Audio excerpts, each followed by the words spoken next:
Game developers take inspiration from all sorts of games, but these developers got theirs from a unique place, the Zelda CD-i Games. That's right, I'm talking about Arzette, Jewel of Faramore. I don't remember how I came across Arzette. Maybe social media? Probably. What I do know is that when I did find it, it was always in the back of my head because of what the inspiration is. This is one of those situations where I would say you would only find this as an indie game. Anyway, when finally getting to play Arzette, I enjoyed the intro cutscene's art style. Getting to actually hear the characters interact for the first time was a joy. Only a member of the royal family can rekindle the beacons.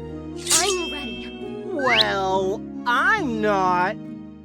Arzette's design is great, and the bard's design, Dale, he's, well, very much mimicking how Link was in those games. Even in the way he acts is very cheesy and stupid, but I like it. I personally haven't played the Zelda CD-i games, so I can't make a direct comparison gameplay-wise, but what I can say is that at least it's not clunky. However, I would say that the combat is basic.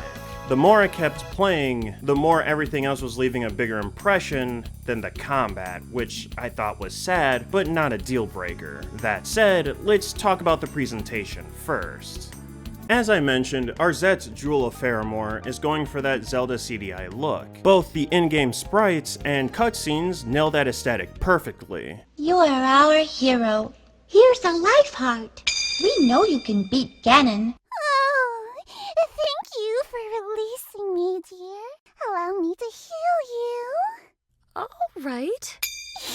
I already stated how much I like Arzette's design along with Dale, but the side characters like the Shopkeep, the Ice Queen, and Vinnie Vinefrog look great too. All of the side characters that I came across were all memorable. If I really had to push for a negative for this, is an animation for a specific item. One of the items that you obtain is called the Bomb Gauntlet. The animation that plays when you use it is the same basic attack animation, rather than a punch, and I find that to be a bit weird. I simply think having a new animation where she punches would have been better for it. And if I have to call something like that as a negative, I'd say the game's doing pretty well for itself, at least for the presentation.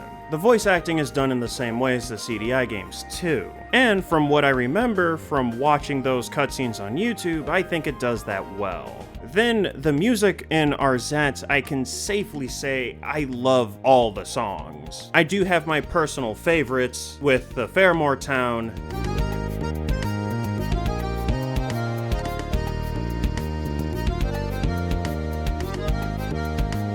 and the boss theme.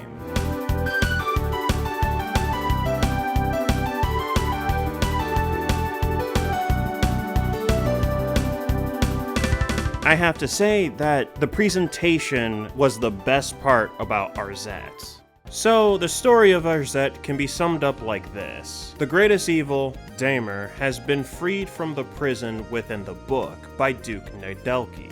Daimur splits the jewel into 5 pieces, giving them to people to give them power. It's up to Arzette to travel around the kingdom and defeat the henchmen along with Daimur. And honestly, that's as deep as the story goes. I don't think anyone should really play Arzette, Jewel of Faramore for the story, but rather the interactions between Arzette and the other characters. The weird things those characters say to her and her reaction would always get a chuckle or straight up make me laugh. You there, with the young succulent flesh?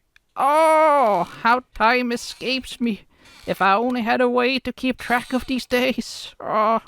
And entertain myself.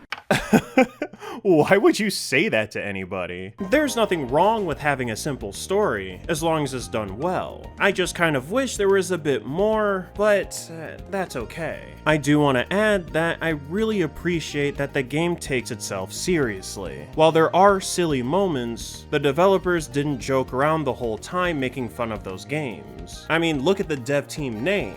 They really do it because they love those titles. With that in mind, I can at least say that the story is serviceable.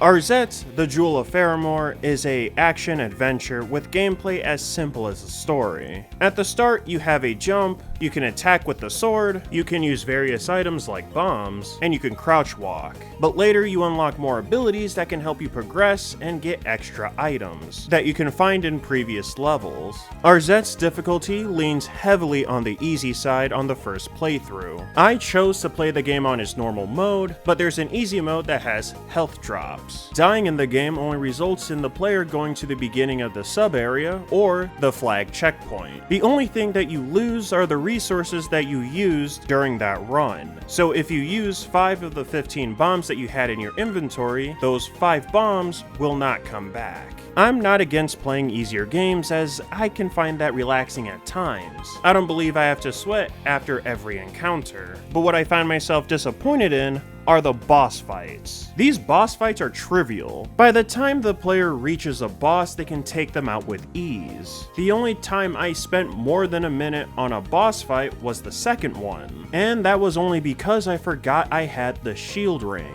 which blocks projectiles. However, without using that shield, I was more engaged with learning when he teleports and attacks. Otherwise, I get a situation like the 4th boss that I faced, where I had an upgraded shield where it now reflects, and there was barely a fight to be had. This disappointment proceeded through all the boss fights, including the final one. Again, I'm fine with easier games, but I think they could have used one more attack to at least challenge the player a little bit.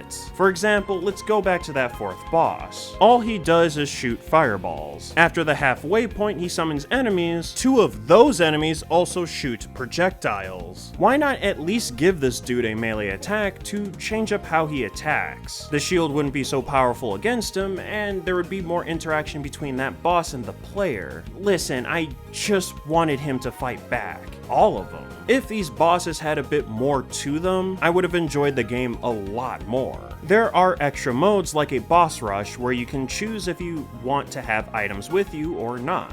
There are also harder difficulties for the main game, such as hero mode and one-shot mode. Plus, there's a small modding community. So if you want a slightly different experience when you play those harder modes, you can do it with the randomizer or the YouTube poop mod. Sus!